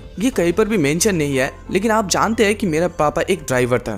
तो एक दिन सड़क पार करने के समय एक बच्चा बीच में आ जाता है रेड क्रॉसिंग के सामने। पापा उसे बचाने के चक्कर में एक लग्जरी कार को ठोक देता है और उसके लिए पापा को अपनी पूरी बचत को इस्तेमाल करना पड़ा उस डैमेज को भरने के लिए और बैंक से भी लोन लिया। बेसिकली वो अभी लोन में है बहुत सा। मेरी फ्रेंड का एक ट्रांसपोर्टेशन कंपनी है, ये फोन नंबर लो और तुम्हारे पापा की पूरी डिटेल्स उन लोगों को दे दो, वो लोग तुम्हारे पापा को सुपरवाइजर की एक जॉब दे। ये सुनकर सिस्टर सुसु कहती है कि ट्रांसपोर्टेशन सुपरवाइजर, मत सोचो कि मेरा पापा इनफ क्वालिफाइड है इस सुपरवाइजर के लिए। तो मूनन कहती है कि इट्स ऑलराइट, मैं अंकल को चाहता हूँ, इस पोजीशन के लिए उसका एक्सपीरियंस इनफ है। तो मूनन का बात सुनकर सुसु कहती है कि तुम्हें सच में ऐसा लगता है? ठीक है, मैं पापा को कह दूंगी। तभी 2 लड़की आपस में बात कर रही है तो मूनन को सुनाई देता है। वो दोनों लड़की कहती है कि नो वे, टीचर एन छुट्टी ले रही है, वो 24 घंटा क्लासरूम में नहीं रहना चाहती है, वो छुट्टी क्यों ले रही है? लगता है कुछ तो गड़बड़ है। मूनन को दिखाया जाता है और मूनन सोचने लगता है कि शायद मिस एन कुछ परेशानी में है। और तभी सीन शिफ्ट होती है और मिस एन को दिखाई जाती है, जहाँ पर मिस एन को स्कूल से बाहर जाते हुए दिखाया जाता है। तो मूनन स्कूल के ऊपर से मिस एन को देखता है तो मूनन कहता है कि ये मिस एन कहा जा रहा है। सारे स्टूडेंट नारा लगाने लगता है कि और इधर मूनन भी मिस एन की पीछा करता है कि वो कहा जा रहा है देखने के लिए। मूनन बाहर जाते ही मिस एन वहाँ से कार लेकर चले जाती है और मिस एन को कार में उधर बैठी हुई दिखाई जाती है। मिस एन से पूछता है कि आप कहाँ जाएंगे मिस? तो मिस एन कहती है कि एक बार रिच क्लब पे चलो। तो फिर ड्राइवर कहते हैं कि ओके मिस, अब ठीक से बैठिए। तो ड्राइवर मनी मन सोचने लगता है कि द एवर रिच क्लब वो बहुत ही खूबसूरत है, वो वहाँ की सबसे नंबर 1 ब्यूटीफुल लड़की होगी। बहुत सारी लड़की को देखा है कि रोजी रोटी कमाने के लिए वो उस ओवर जाती है, हालांकि इन्हें देखकर तो गरीब नहीं लगती है। इधर मिस एन की फोन बजने लगती है। मिस एन फोन पकड़ के कहती है कि हेलो मॉम, अभी क्लास में हूँ, आप चिंता मत कीजिए, पैसा अरेंज हो गई है, आपको बताओ कि सब कुछ ठीक है, चिंता ना करें, हम सभी लोग मिलकर इससे बाहर निकलेंगे, मैं वादा करती हूँ। मिस निंग इधर रोने लगती है और कहती है कि मम्मी मुझे घर की पकौड़े की याद आ रही है। तभी टीचर एन की माँ कहती है कि तुम ठीक तो हो ना? टीचर एन फिर से कहती है नहीं मैं बिल्कुल ठीक हूँ, मैं आई एम फाइन, ठीक है मैं आपसे बाद में बात करूंगी, बाय। एन की बात सुनकर ड्राइवर सोचने लगता है कि ओ तो ये भी एक गरीबी है। उसके बाद टीचर एन उस इंपीरियल होटल में चली जाती है। तो उसके बाद कार से उतरते एक लेडी कहती है कि welcome to the ever rich miss. आपके पास कोई रिजर्वेशन है या आप और कुछ करने यहाँ पर आए हैं? टीचर काउंटर पर जाके कहती है कि मैं यहाँ पर जॉब की अप्लाई के लिए आई हूँ। तो फिर उस होटल की स्टाफ कहती है कि आप यहाँ पर जॉब के लिए अप्लाई करने के लिए आए हैं, है ना? आपकी नाम जान सकती हूँ मिस? मैं आपको पहले ही बता दूं कि मैनेजर और मैनेजर वाइस की पोजीशन पहले ही फुल हो चुकी है। क्या मैं आपसे जान सकती हूँ कि आप यहाँ पर कौन सी पोजीशन के लिए अप्लाई करना चाहती हैं? तो फिर मिस एन कहती है कि माय नेम इज यूविक्सिन, मैं यहाँ पर हॉस्टेस की जॉब के लिए अप्लाई करना चाहती हूँ। एक आदमी वहाँ पर आता है और आकर कहता है कि आप सचमुच एक हॉस्टेस बनना चाहते हैं? हॉस्टेस यानी कि परिचारिका। क्या आप सीरियस है मिस एन? कहकर मनी मन सोचने लगता है कि होली शिट, इतना गॉर्जियस वुमेन एक हॉस्टेस जॉब्स के लिए अप्लाई कर रही है। कोई भी अमीर लड़का या सेकंड जनरेशन की कोई भी लोग इस ब्यूटी के लिए मिलियंस ऑफ व्यूज देने के लिए राजी है। तो उसके बाद टीचर ने कहती है कि मैंने आप लोगों की रिक्रूटमेंट पॉलिसी देखी, यहाँ पर लिखा है कि आप लोग एक रात के लिए 10,000 देते हैं, क्या ये सच है? तो फिर वो आदमी कहते हैं कि हाँ, आपने जो देखा है वो सही है, लेकिन एक हॉस्टेस का काम सिर्फ सर्विस और ड्यूरिंग ड्रिंक करना ही कस्टमर का नहीं है। तुम समझ रहे हो मैं क्या कहने की कोशिश कर रही हूँ? तो मिस एन कहती है कि हाँ, मैं इसके बारे में जानती हूँ और इसीलिए मैं पहले से ही अपना माइंड सेटअप कर लिया है। उसके बाद वो आदमी टीचर एन को कॉन्ट्रैक्ट पेपर देता है और कहता है कि बहुत खूब, प्लीज इस कॉन्ट्रैक्ट पर जल्दी से साइन कर दीजिए। अगर तुम प्रॉपर्ली मेरे ऑर्डर्स को मानते हो, तुम एक नाइट के लिए 1 लाख यून तक कमा सकते हो। तो फिर मिस एन कहती है कि लेकिन मैं यहाँ पर सिर्फ एक रात के लिए हॉस्टेस बनने आई हूँ। इस इनकार वो आदमी कहता है कि तो ये मेरे लिए और भी अच्छा है, चलो फॉलो मी। तो चलो तुम्हें थोड़ा और भी अट्रैक्टिव बनाते हैं। इधर मनी मन सोचने लगता है कि उसके जैसे खूबसूरत लड़की हर दिन नहीं आते हैं, इसका ज्यादा लाभ उठाना चाहिए। मिस एन कहती है कि कपड़े बदलने की जरूरत है। तो फिर ये सुनकर वो आदमी कहती है कि व्हाट द हेल, आप ऐसे कपड़ों में बिग बॉस को कैसे खुश करेंगे? और बाय द वे, क्या आपके साइज ये रियल है? तो मिस एन कहती है कि ऑफ कोर्स। तो फिर से वो आदमी कहता है कि ठीक है, फिर आपके कपड़े बदलने के बाद मैं आपकी क्वालिटी को चेक करूंगा। ये सुनकर मिस लिंग थोड़ा डर जाती है, पर खड़ा रहती है। कहता है कि तुम अभी भी यहाँ पर ही हो? मिस एन कहती है कि बाद वो आदमी मिस एन को पकड़ता है और कहता है कि जाओ और कपड़े बदल लो, आज रात तुम कितना अच्छा करोगे ये तुम्हारे ऊपर है। बाद मिस एन एक लड़की के साथ चली जाती है और इधर ये आदमी सोचने लगता है कि ओ ये आज रात मैं एक बहुत बड़ा जैकपॉट मारा हूँ, के बदले आज मैं बहुत सारा पैसा छाप सकता हूँ। वो आदमी किसी को कॉल करता है और कहता है कि hello, this is the ever rich club, how are you mister Young? मैं आपको इसलिए कॉल किया कि आज हमें एक नया हॉस्टेस मिला है जो कि बहुत ही फ्रेश बेबी और नाइस है, और मैं आपके लिए ये अरेंजमेंट भी किया है अगर आप इंटरेस्टेड हैं तो। बस सीन चेंज होता है और मूनन को दिखाया जाता है, जहाँ पर मूनन की फोन बजने लगता है। घर से यान चीनी मूनन को कहता है कि hello, good evening Dao master, मैं यान चीनी हूँ, आपको डिस्टर्ब करने के लिए सॉरी। तो ये सुनते ही मूनन कहता है कि मैटर क्या है बोलो। मैं बहुत ही माफी मांगता हूँ मास्टर मूनन, आपसे मैं गलती से आपको सिस्टर को वो नेकलेस दे दिया है। मैंने सिस्टर जिकुई से पूछा कि ये कहाँ है, तो उसने बताया कि आपके पास ये नेकलेस है। क्या डाओ मास्टर को भी ऐसी नेकलेस के ऊपर इंटरेस्टेड है? फिर मूनन कहते हैं कि आपको अच्छी तरह से पता है कि ये क्या है और इसका इस्तेमाल क्या है। यह सुन के यान चीनी कहता है कि सॉरी डाओ मास्टर, आपके साथ इस तरह से बात करने के लिए माफ कर दीजिए मुझे, मैं आपकी स्कूल की पास ही हूँ, आपको कोई प्रॉब्लम नहीं है तो हम लोग कहीं जाके इसके बारे में चर्चा कर सकते हैं। बस सीन शिफ्ट होता है, मूनन के पास यान चीनी आ जाता है। तो उसके बाद यान चीनी कार से उतर कर कहता है कि ये मेरा कार है सर, प्लीज अंदर चलिए। मूनन जब कार में बैठता है तो यान चीनी मूनन को कहता है कि डाओ मास्टर, मैं एक अच्छा जगह जानता हूँ, हम लोग वहाँ जाके इसके बारे में डिस्कस करेंगे। सीन शिफ्ट होता है और वो लोग एवर रिच क्लब में पहुंच जाता है। तो यान चीनी कहता है कि हम लोग पहुंच गए यहाँ पर सर। उन लोगों को 2 लड़की वेलकम करती है और कहती है कि वेलकम मिस्टर यंग, हम लोग आपको दोबारा देखकर बहुत ही खुशी हुई। तभी वो आदमी यान चीनी के सामने आ जाती है और आकर कहता है कि ए मिस्टर यंग वेलकम। तभी यान चीनी मूनन को कहता है कि डाओ मास्टर चलो हम लोग चलते हैं और वीआईपी लॉन्च पर जाकर बात करते हैं। तभी 2 लड़की मूनन को देखकर आपस में बात करने लगती है, ये लड़का कौन है, यहाँ तक कि मिस्टर यन भी उसे सम्मान दे रही है। और एक लड़की कहती है कि ये बहुत ही अजीब है, हम लोग मिस्टर यन को कभी भी किसी के सामने ऐसे झुकते हुए नहीं देखा। तभी उस होटल का आदमी मिस्टर यन को कहता है कि मिस्टर यन, आप लोगों की वीआईपी लॉन्च रेडी है, प्लीज इस रास्ते पर आइए। उसके बाद मूनन और यान चीनी उस वीआईपी लॉन्च पर चले जाकर बैठता है। तो फिर उस होटल का आदमी कहता है बाय द वे सर, मैं इस यंग जेंटलमैन को कभी भी यहाँ पर नहीं देखा, क्या वो यहाँ पर फास्ट विजिट किया है? उसके बाद वो आदमी उन दोनों के लिए एक बियर के बोतल खोलने के लिए बात करते हैं। तभी यान चीनी कहता है कि ऐसा लगता है कि तुम्हारे पुराना आके अभी भी इम्पोर्टेंट लोगों को पहचान सकते हैं, ये है मिस्टर मूनन, इसको कोई भी तकलीफ नहीं होना चाहिए, इट्स सेट क्लियर? तो तभी वो आदमी कहता है कि it's pleasure to meet you mister Munan, मेरा सर नेम लू है, इस एवर रिच क्लब का मैनेजर, अगर आपको कोई भी चीज की जरूरत पड़े तो मुझे बुलाना। मूनन कहता है कि मैं और मिस्टर यंग यहाँ पर कुछ इंपॉर्टेंट मैटर को लेकर डिस्कस करने के लिए आए, तो तुम अभी बाहर जाओ और मैं जब तक ना तुम्हें कहूँ तब तक किसी को भी अंदर नहीं भेजना। फिर वो आदमी रूम से निकल जाता है और कहता है कि मैं जा रहा हूँ, अगर आप लोगों को किसी चीज की जरूरत पड़े तो मुझे बताना। तो तभी मिस्टर यान चीनी घुटने के बल बैठकर मूनन को कहता है कि great Dao master, please forgive me, मैंने उस नेकलेस को बाय मिस्ट्रेस मिलियम को गिफ्ट कर दी है, मैं आपसे क्षमा के लिए भीख मांगता हूँ। तो उसके बाद मूनन उस जेब को हाथ पे लेकर देखता है। तो तभी यान चीनी कहता कहता है कि ये जेट का नाम है जियो जेट। अगर इस जेट को कोई लंबे समय तक पहनता है तो जो आदमी ने इसे दिया है और जो पहना है वो उसकी बहुत ही करीब चले जाता है और धीरे धीरे उसकी सारी बात मानने लगता है। ये सुनकर मोनन बहुत ज्यादा गुस्सा होकर कहता है कि इस जेट को लोगों को गुलाम बनाने के लिए इस्तेमाल किया जाता है, लेकिन तुम टाओ मास्टर की छोटे बहन को देने की ये कोशिश करी है। तो तभी मिस्टर चिनी कहता है कि टाओ मास्टर ये स्टूपिड साहस कभी भी नहीं करेगा कि वो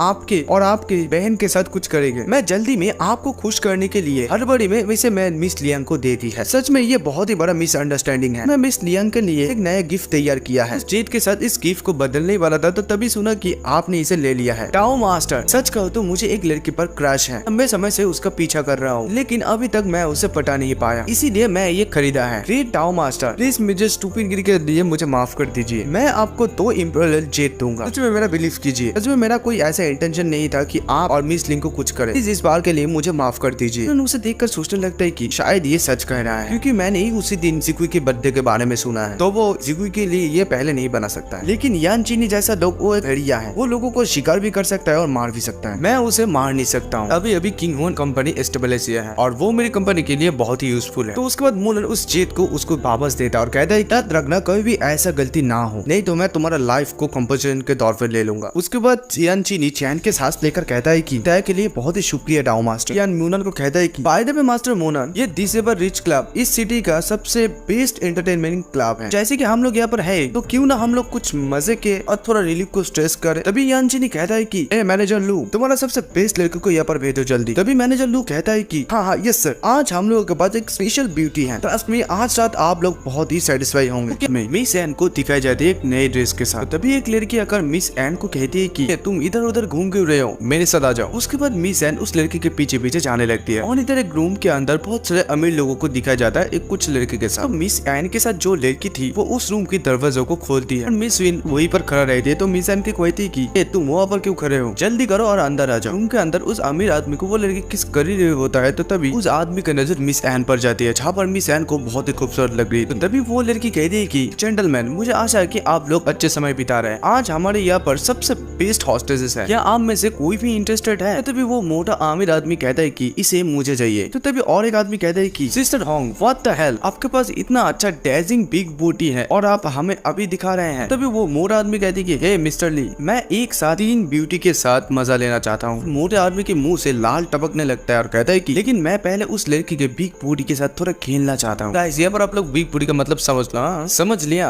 काफी तेज हो रहे हो बेटे। फिर कहता है कि मैं बहुत समय से ऐसे किसी को भी नहीं देख, मैं और नहीं कंट्रोल कर सकता हूँ, मुझे वो अभी चाहिए। धीरे धीरे मिस एन की तरफ बढ़ने लगता है और तभी वहाँ पर अचानक से मैनेजर आ जाता है और अगर कहते हैं कि हे तुम मुझे यहाँ पर क्यों लाए, क्या मैंने तुम्हें नहीं कहा था कि वो आज रात के लिए VIP के लिए बुक हो चुकी है? तो फिर वो लड़की कहती है कि मुझे माफ कर दीजिए सर, मैंने उसे इधर उधर भटकते हुए देखा तो मैं उसे यहाँ लाया। मैंने सोची कि VIP रिजर्वेशन आज के लिए कैंसिल कर दी है। तो तभी मैनेजर कहते हैं कि शट अप, मैं तुमसे बाद में रिपोर्ट लूंगा, यहाँ से ले जा रही हूँ, VIP लोग वेट कर रहे हो। और टीचर एन को खींचती हुई ले जाता है। तो मोटा आदमी कहते हैं कि मैनेजर लू, आप उसे नहीं ले जा सकते हैं, मैं पहले ही सोच लिया था कि उसके साथ आजाद क्या करूंगा। और एक आदमी कहते हैं कि क्या रिच क्लब अपनी कस्टमर के साथ ऐसे ट्रीट करते हैं? क्या तुम जानते हो कि मैं कौन हूँ? एक फोन कॉल से तुम्हारा क्लब बंद हो सकता है। तो तभी मैनेजर कहते हैं कि आप दोनों इस रिच क्लब के बहुत ही खास गेस्ट हैं, लेकिन प्लीज मेरी बात को समझिए, ये हॉस्टेस आज ऑलरेडी बुक है VIP के लिए। यहाँ पर और भी कई सारी ब्यूटीफुल लेडीज है, इनमें से किसी को भी चुन लीजिए, आप लोगों को इसलिए 20% डिस्काउंट दूंगा। वो मोटा आदमी गुस्सा दिखाते हुए कहते हैं कि शट अप, मैं तुम्हारा डिस्काउंट नहीं चाहिए। फिर मैनेजर कहते हैं कि ठीक है, तो फिर मैं आपको बता देता हूँ, जिस VIP आदमी ने इस लड़के को बुक किया है वो 4th एलाइट है, यानी कि यांग चीनी। तो क्या आप इस लड़के के लिए उसके साथ फाइट करेंगे? तो यांग चीनी के नाम सुनकर वो लोग डर जाता है। मैनेजर मने मन सोचने लगता है कि ये छोटे छोटे लोग बहुत महान बनने की कोशिश करता है और मिस एन को कहता है कि चलो यहाँ से। मिस एन उसके मैनेजर के पीछे पीछे जाने लगती है। मोटे आदमी का चेहरा याद आने लगती है और सोचने लगती है अगर मेरे पिता की सज्जे नहीं होता तो मैं यहाँ पर नहीं रहती। तो उसके बाद मैनेजर के साथ वो लोग उस VIP लॉन्च पर चले आता है। तो तभी मैनेजर गेट खोलकर उन लोगों को कहते हैं कि कम ऑन लेडीज अंदर आ जाओ। टीचर एन के साथ साथ और 2 लड़के भी वहाँ पर आ जाती है। तभी मैनेजर कहता है कि ये लोग इस रिच क्लब की सबसे डेजिंग और ब्यूटीफुल लेडीज, क्या आप लोगों को ये पसंद है मिस्टर मोनन और मिस्टर यंग? तो फिर मिस्टर चीनी कहता है कि ठीक है, हम लोग इसे देख लेंगे। मिस्टर मोनन यहाँ पर से मिडिल वन सबसे हॉटेस्ट है, तो आप भी यहाँ पर बेस्ट है, तो क्यों ना बेस्ट ही आपका देखभाल करे। मोनन बिना देखे कहता है कि नो थैंक्स, मुझे ये सब कुछ पसंद नहीं है। मोनन अपने सर उठाकर देखता है और देखते है कि सामने टीचर एन भी मोनन को देखकर शॉक हो जाती है और सोचती है कि मोनन सोचता लगता है कि मिस एन यहाँ पर। टीचर एन अपनी शर्म के मारे सोच लेती मोनन यहाँ पर क्या कर रहा है। तभी तभी मूनन मैनेजर से पूछता है कि वो लड़की तुम्हारे क्लब में क्या कर रहा है। तभी मैनेजर कहते हैं कि वो अपनी मर्जी से ये जॉब लिया है। तो तभी मूनन सभी को कहता है कि तुम सब लोग इस रूम से चले जाओ, सिर्फ उसके अलावा। तो तभी मैनेजर कहते हैं कि जैसा मर्जी आपका सर। फिर यान चीनी मूनन को देखकर सोचने लगता है कि आखिरकार मिस्टर मूनन भी हाई स्कूल के एक यंग लड़का है, इतना ब्यूटीफुल लड़की देखकर अपनी इच्छा को ठुकरा ना पाए। यान चीनी सभी लोगों को कहता है कि हे हरिया, सब लोग जल्दी बाहर चलो। और इधर मिस एन उन लोगों को सभी को बाहर जाते हुए देखकर सोचने लगती है कि मूनन की एक आवाज में सभी लोग बाहर चले गए। क्या सच में मूनन यहाँ का वीआईपी गेस्ट है? वेट अ मिनट, वो सच में मेरे साथ रहना चाहता है? ओह नो, वो यहाँ पर क्या कर रही है? बहुत ही शर्मिंदा हूँ, मैं एक टीचर के नाम पे फेलियर हूँ। लेकिन मूनन उस मोटे आदमी की तरह शेमलेस नहीं है। Oh no no no no no, क्या सोच रहे यूक्सिन, तू उसका टीचर है। तभी मूनन टीचर एन को कहता है कि कम ऑन, यहाँ पर बैठ जा। तभी मिस एन बैठकर मूनन को कहती है कि मूनन मेरी बात सुन, तुम जैसे सोच रहे हो मैं वैसा नहीं हूँ। मिस एन की बात को काटते हुए मूनन कहता है कि क्या आपको पैसों की जरूरत है अर्जेंट? तो ये सुनकर मिस एन कहती है कि हाँ, मुझे 100,000 चाहिए, इसी वजह से मेरे पास और कोई चॉइस नहीं था। फिर ये सुनकर मूनन कहता है कि मैंने आपको पहले कहा था कि आपको अगर किसी भी चीज की जरूरत पड़े तो आप मुझे बताना। तो ये बात सुनकर टीचर एन चुप रहती है। तो मूनन कहते हैं कि मैं आपको ये पैसा दे सकता हूँ, लेकिन आपको एक चीज प्रॉमिस करना पड़ेगी। तो तभी ये सुनकर टीचर एन के दिमाग में क्या कहती है पता नहीं, वो अचानक मूनन के ऊपर लेट जाती है। एक सेकंड के लिए मूनन भी कुछ नहीं कहता है और मिस एन भी कुछ नहीं कहती। मिस एन मने मन सोचने लगती है कि बदले में तुम मेरे से यही चाहते हो, और फिर सोचने लगती है कि मैं तो उसे नीचे ढकल दी, लेकिन नेक्स्ट मैं क्या करूँ मुझे समझ में नहीं आ रही। अभी भी ये सब जानने के लिए बहुत ही छोटी है, लेकिन मेरे पास भी ज्यादा एक्सपीरियंस नहीं है। मूनन टीचर एन को ऊपर पुश करके कहता है कि मिस एन आप ये क्या कर रहे हैं, प्लीज स्टॉप। मूनन की बात सुनकर मिस एन कहती है कि क्या हुआ, क्या तुम पोजीशन बदलना चाहते हो या कहीं और जगह करना चाहते हो? तो तभी ये सुनकर मूनन कहती है कि मिस एन मैं आपकी मदद कर रही हूँ कि आपने मुझे पहले बहुत बार मदद किया था, आप मेरे टीचर है और मैं स्टूडेंट होने के खातिर मैं आपको मदद कर सकता हूँ। तो फिर टीचर एन कहती है कि तो कहा था कि तुम मुझसे कुछ प्रॉमिस करना चाहते हो, तो ये यही नहीं था? ये सुनकर मूनन कहता है कि मैं चाहता हूँ कि आप मुझे स्कूल से कुछ दिनों की छुट्टी देने के लिए प्रॉमिस करें। तो फिर मिस एन कहती है कि तुम मुझे ये कह रहे हो कि मैं तुम्हें स्कूल से फिर से छुट्टी दूं? मूनन कहते हैं कि हाँ दैट्स करेक्ट। तो फिर मिस एन पूछती है कि तो तुम स्कूल से इस बार कितने दिनों के लिए छुट्टी चाहते हो? मूनन मिस एन की तरफ देखकर सोचने लगता है कि उसका एटीट्यूड बहुत जल्दी चेंज हो गया। तो मूनन कहते हैं कि आधे महीने के लिए। तो फिर मिस एन कहती है कि आधा महीना? देखो मूनन ये तुम्हारे लिए बहुत ही लॉन्ग पीरियड है,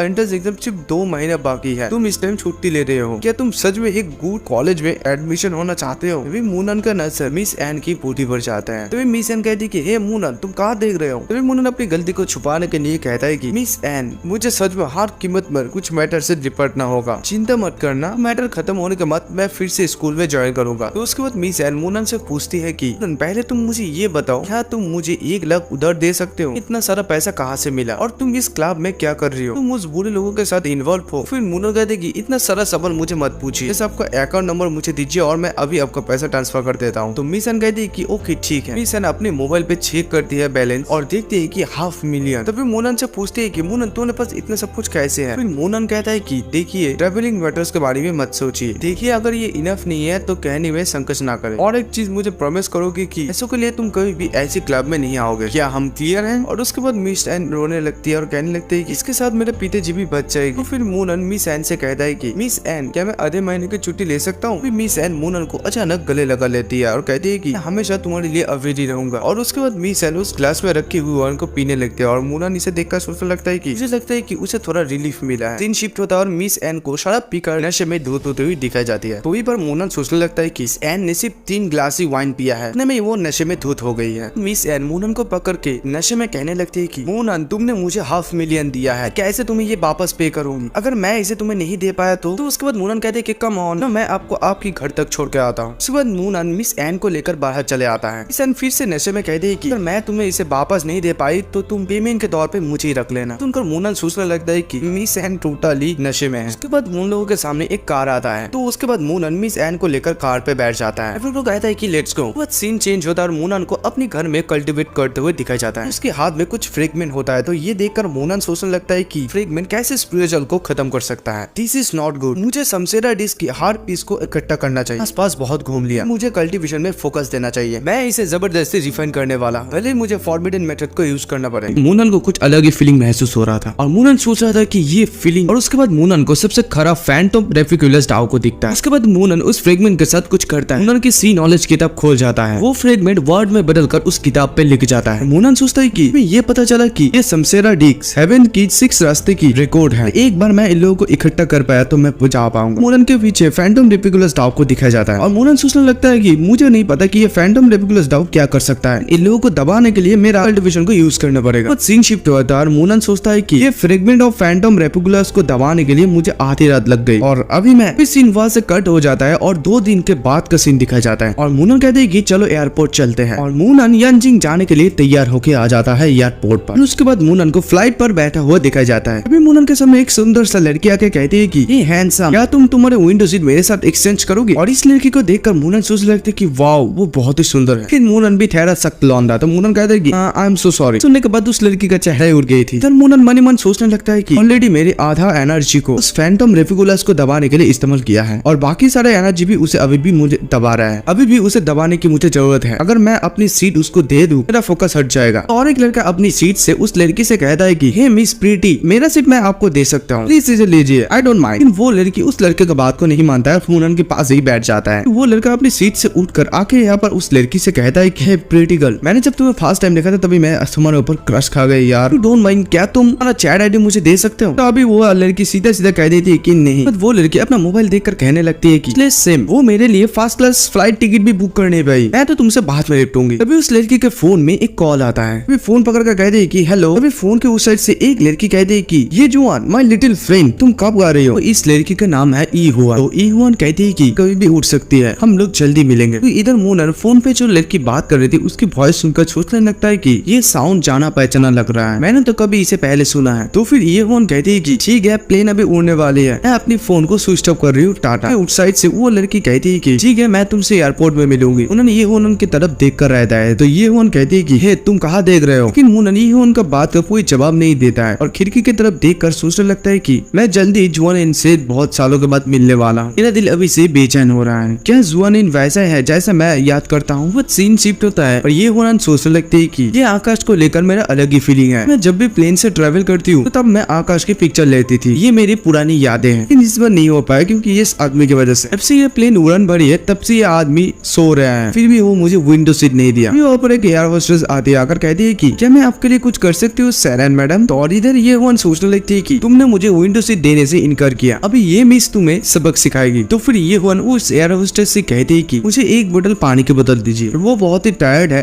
तो हम लोग उसे जगाएंगे नहीं। तो एयर होस्टेस कहती है कि ओके मैडम। और उसके बाद मन मन सोचने लगते है कि 3 घंटा बहुत ही लंबा समय होते हैं, उसे खाने के लिए कुछ भी नहीं मिलेगा, ये उसका पनिशमेंट है, उसने मुझे विंडो सीट नहीं दिया। तो ये सोचकर ये हुआन बाथरूम पर चले जाती है और बाथरूम पे जाके अपने गले में पहनी हुई लॉकेट को पकड़ती है। इस लॉकेट को देखकर सोचने लगते है कि अब वो मेरे बारे में सोच रही है। तभी उसको अचानक बाथरूम के अंदर चक्कर आने लगती है और वो लॉकेट उसके हाथ से नीचे गिर जाता है। गिरते ही वो लॉकेट टूट जाता है। उसके बाद वहां से एक आत्मा निकलने लगता है, वो लड़की नीचे फ्लोर पर खिंच जाती है और तभी इधर मूनन को कुछ फीलिंग आता है। तो मूनन सोचने लगता है कि अचानक ये फैंटम डॉग काम क्यों कर रहा है? ये पॉसिबल है कि इस प्लेन में कोई शैतान आत्मा है। और उधर उस बाथरूम में एक एयर होस्टेस धक्का मारने लगता है और कहती है कि इस क्या कुछ हुई है? क्या मुझे आप सुन सकती है? क्या मैं आपकी मदद करूं? Are you okay? तभी वो दोनों एयर होस्टेस दरवाजा खोलकर देखती है कि ये हुआन नीचे पड़ी हुई है और उसके पास आकर उसे देखकर कहती है कि ओ तरीके, उसे जल्दी से पीठ के बल सुला दो, वो अभी भी नहीं उठी। सर अचानक इतना काला कैसे हुआ? It's not poison right? और एक एयर होस्टेस कहती है कि हमें इमरजेंसी लैंडिंग करनी होगी और उसे जल्दी से जल्दी हॉस्पिटल ले जानी होगी, हम लोग ऐसे इंतजार नहीं कर सकते, उसका लाइफ बहुत ही इंपॉर्टेंट है, कैप्टन को इमीडिएटली रिपोर्ट करो। तभी मूनन इधर सोचने लगते है कि प्लेन वापस क्यों जा रहा है, मेरा प्लान पूरा चपट हो जाएगा नहीं तो। उसके बाद मूनन बाथरूम पर जाता है और जाकर वहाँ पर कहती है कि लोग यहाँ से प्लीज हटिए, मुझे चेक करने दीजिए। एक एयर होस्टेस मूनन को कहता है कि लगता है कि इस पैसेंजर्स को किसी ने जहर दिया है, यहाँ पर आना आपके लिए बहुत ही खतरनाक हो सकता है, प्लीज सर आप वापस जाइए। और एक एयर होस्टेस कहती है कि नहीं उसे आने दो, वो लोग एक साथ हैं। और मूनन से पूछते है कि सर आपके गर्लफ्रेंड के साथ क्या हुई? उसके साथ पहले भी ऐसा हुआ? मूनन ये हुआन के पास जाता है और जाकर देखता है और सोचता है कि ऐसे कैसे 2 आदमी यहाँ पर हो सकता है, अगर उसे ठीक नहीं किया तो वो साइकोपैथ में परिणत हो जाएगा। मूनन उन दोनों एयर होस्टेस को कहता है कि आप दोनों प्लीज बाहर जाइए। उसके बाद मूनन अपनी एनर्जी को इस्तेमाल करता है, अपने पावर को इस्तेमाल करके वो दोनों स्पीड को बाहर निकलता है। वो दोनों एयर होस्टेस कहने लगती है उसके सर से कुछ अजीब चीज बाहर निकल आ रहा है। तभी मूनन उन दोनों स्पीड को पकड़ लेता है और मूनन सोचने लगता है कि सिर्फ मामूली 2 ही यर्लिंग शो, तुम लोगों की हिम्मत है तो इस सम्राट को मार के दिखाऊं, क्या तुम लोगों की मरने की ख्वाहिश है? मूनन को दिखता है कि ये लॉकेट किसने दिया है और मूनन उस लॉकेट की टुकड़ी को देखकर सोचने लगता है कि आई सी। मूनन उस लड़की के माथे पर अपने हाथ रखता है और तभी वो लड़की जाग जाती है और मूनन को गलत समझने लगती है। जोर जोर से चिल्लाकर कहने लगती है कि प्लीज यहाँ पर कोई आ जाओ और मुझे बचाओ, ये आदमी मुझे हैरेस करने की कोशिश कर रहे हैं। तभी वहाँ पर एयर होस्टेस आती है तो ये हुआ इस एयर होस्टेस को कहती है कि इस आदमी का पुलिस कंप्लेन करूंगी, इसका मुकदमा भी। तभी वो एयर होस्टेस कहती है कि calm down miss, please calm down, आप गलत समझ रही है मिस, कुछ समय पहले आप यहाँ पर बेहोश हो गई थी, तो वो आदमी है जिसने आपको बचाया। ये सुनकर ये कहती है कि सच में ऐसा हुआ था। तो उसके बाद मुनन उस एयर होस्टेस से कहता है कि वो अभी बिल्कुल ठीक है, अभी इमरजेंसी लैंडिंग की कोई जरूरत नहीं है ना। फिर वो एयर होस्टेस कहती है कि लोगों को श्योर होने के लिए उसे चेक करने पड़ेगी, अगर वो ठीक है तो हम लोग इमरजेंसी लैंडिंग नहीं करेंगे। उसके बाद मुनन वहां से चले जाने लगता है तो उसे देखकर एयर होस्टेस सोचने लगती है कि वाओ ये कितना हॉट। उसके बाद मुनन अपने सीट पर वापस आकर उस आत्मा 2 को हाथ पर लेकर सोचने लगता है कि मुझे ये नहीं पता था कि ये फैंटम लव इतना पावरफुल है। अगर मैं अपनी कल्टीवेशन को पोषित करने के लिए इन दोनों घोस्ट को रिफाइन एंड एब्जॉर्ब कर सकता हूँ तो क्या मैं हर तरह की घोस्ट को हरा सकता हूँ। उसके बाद मुनन सोचने लगता है कि इनको रखकर कोई फायदा नहीं, इन दोनों को मेरे भलाई के लिए इस्तेमाल करता हूँ और मुनन इन लोगों को खा लेता है। उसके बाद सीन शिफ्ट होता है और उस लड़की को दिखाई जाता है तो वो अपनी सीट पर बैठ कर कहती है कि पर झूठा आरोप लगाने के लिए प्लीज मुझे माफ कर दीजिए, मैं बस आबिद पर काम किया, मुझे बचाने के लिए थैंक्स। मुनन कहते हैं कि हाँ मैंने तुम्हें बचाया लेकिन सिर्फ इसके लिए ताकि वो लोग इमरजेंसी लैंडिंग ना करें, मुझे थैंक्स कहने की कोई जरूरत नहीं है। ये सुनते ही वो लड़की थोड़ा गुस्सा हो जाती है और सोचने लगती है कि ये एरोगेंट आदमी अपने आप को क्या समझता है, लेकिन उसने मुझे बचाया, मुझे शांत होना चाहिए, काम डाउन। वो लड़की उसके हाथ में वो जेट के टुकड़े लेकर आता है और आकर मुनन को दिखाते हुए कहती है कि